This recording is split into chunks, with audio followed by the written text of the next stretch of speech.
फरार थियल शामी सदर बिशार अल असद जो पतो पइजी वियो। रूस इंसानी हमदर्दी जी बुनियादनि ते बिशार अल असद खे पनाह ॾेई छॾी। शामी सदर बिशार अल असद खे खणी वेंदड़ जहाज़ गुम थियण ऐं संदसि मारिजण जूं ख़बरूं कूड़ियूं साबित थियूं। बिशार अल असद हिन वक़्ति पंहिंजे कुटुंब समेत मॉस्को में मौजूदु आहे। रूसी ख़बर इदारे जी दावा। रूसी ख़बर इदारे मूजिबि रूस जूं अख़्तियारियूं शामी ऑपोज़िशन नुमाइंदनि सां राब्ते में आहिनि। शामी ऑपोज़िशन दमिश्क में रूसी सिफ़ारतकारनि जे हिफ़ाज़त जी ज़मानत ॾिनी आहे।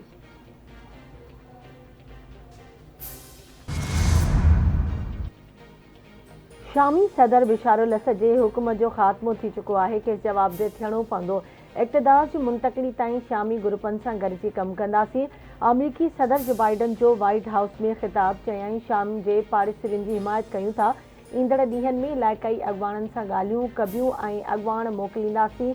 बाग़ी लीडर जे अॻवान जो बयानु नोट कयो आहे। जाइज़ो वठी रहिया आहियूं।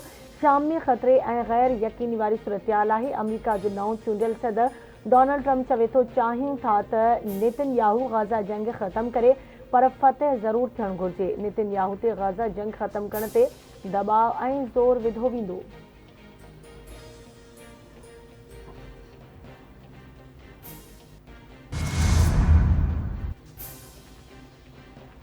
इसराइल घरू वेड़ जो फ़ाइदो वठण लाइ शाम में दाख़िल थी वियो। शाम जे गादीवारे हंधि दमिश्क ते इसराइल जा हवाई हमला, जानी नुक़सान जा इतला। इसराइली फ़ौज रखण शाम जे रहवासनि खे घरनि में रहण जी वार्निंग। शाम जे सिक्योरिटी ज़रियनि जो चवणु आहे त दमिश्क ते इसराइली हवाई फ़ौज हमला कया आहिनि।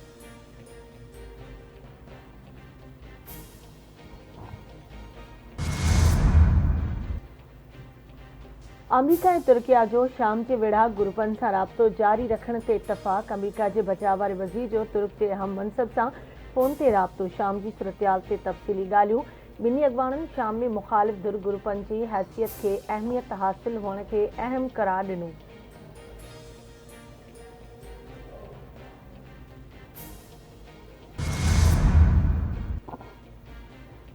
बाग़ियुनि जे कब्ज़े खां पोइ समय पाकिस्तानी ज़ियारती शाम में फासी पिया। ज़रियनि मूजिबि एयरपोर्ट्स जी बंदिश सबबि शाम में पाकिस्तानी ज़ियारती फाथल आहिनि। वॾेही खाते जो चवणु आहे त शाम में पाकिस्तानियुनि लाइ क्राइसिस मैनेजमेंट यूनिट फ़ाल आहे। पाकिस्तानी सिफ़ारतखानो शाम में मौजूदु पाकिस्तानियुनि सां राब्ते में आहे।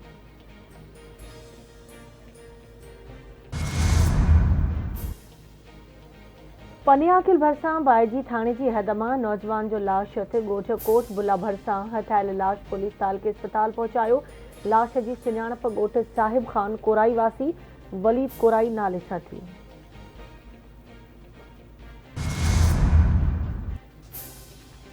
ऐं जुंगल भरिसां घरू अणबण तां मुड़ुस मुबैना तौरु घुटा ॾेई ज़ाल खे क़तल करे छॾियो। बी सेक्शन थाणे जी हद ॻोठ दरिया ख़ान बंगलाणी में जवाबदार अली हसन बंगलाणी पंहिंजी ज़ाल अमीरा ख़ातून खे घुटा ॾेई क़तल कयो।